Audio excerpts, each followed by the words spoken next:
Well, drunk and impaired driving is a major issue here in the Palmetto State, and data from Mothers Against Drunk Driving shows that when you factor in population, South Carolina has the highest rate of drunk driving deaths in the nation. That's according to recent information, and the group states that in 2022, South Carolina had 474 drunk driving fatalities. The group also states that 2 out of 3 people will be impacted by drunk driving over the course of their lifetime. And then in 2023, more than 3,300 people were injured in our state in a crash involving alcohol or drugs. Happening tomorrow on Saturday, impaired driving survivors, victims' families, law enforcement and advocates, they are going to be rallying over at the South Carolina Criminal Justice Academy for the Walk Like MADD 5K. And MADD stands for Mothers Against Drunk Driving. Organizers say that Saturday is a powerful event that brings the community together. It's a call to action. Joining me right now is Stephen Burritt, Regional Executive Director. Stephen, thank you for your time. Talk to me about Saturday really being a powerful call to action.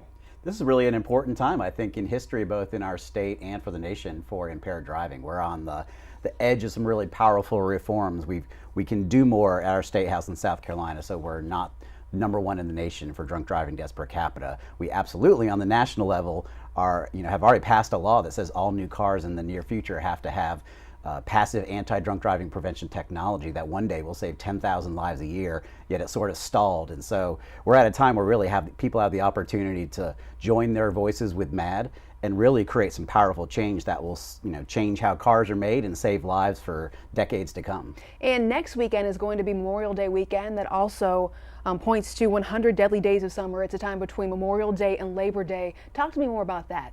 Yeah, that is a time of year, every year, where the risk of crashes go up as people work a little less, celebrate a little bit more, alcohol is more likely to be involved. We do see the roads get more dangerous. You see some of the highest fatality months for traffic safety in our state being in those summer months. So it's an important time just to reset, what makes us safe on the roads, and that when it comes to alcohol, that just means making a plan to always separate your decision to drive from your decision to drink.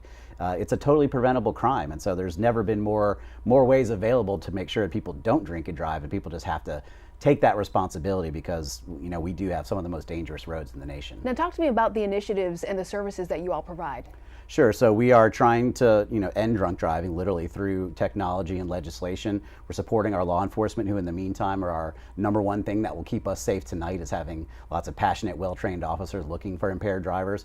And then very importantly, serving every family that's been impacted by drunk or drugged driving, and to, be them through the criminal justice process and to provide emotional support. Just our organization has helped 1 million victims since we were formed. And so we know how to help families going through these terrible things that nobody can ever fix for them, but at least we understand, and MADD's a place you can always come to and know that you're understood when you've experienced some sort of terrible loss like that. And lastly, our state lawmakers, they were going over a DUI bill in a legislative session that just wrapped up. It did not pass, but you had a helping hand in creating that DUI bill. So what are your thoughts then? We do. Senate Bill 52 is a game changer. It will change the culture of how DUIs are enforced and prosecuted for the betterment of every person that wants to travel safely on our roads and feels like they can just get from point A to point B without being impacted by a drunk driver. So we'll be back in 2026. At least it's a 2-year session. We didn't lose any ground. We were just hoping it would go further, but it will be one of the most transformational things that we could do. And we really, again, invite everyone both to come to the walk tomorrow or at any other time just to lend their voices and tell their legislators, we are tired of this. We don't have to be worst in the nation for drunk driving. It's a totally changeable and preventable thing. Stephen, thank you so much for your time. We're going to make sure we get more information up for Saturday's walk over on WLTX.com. Stay with us, though. More to come right here for News 19 at 11.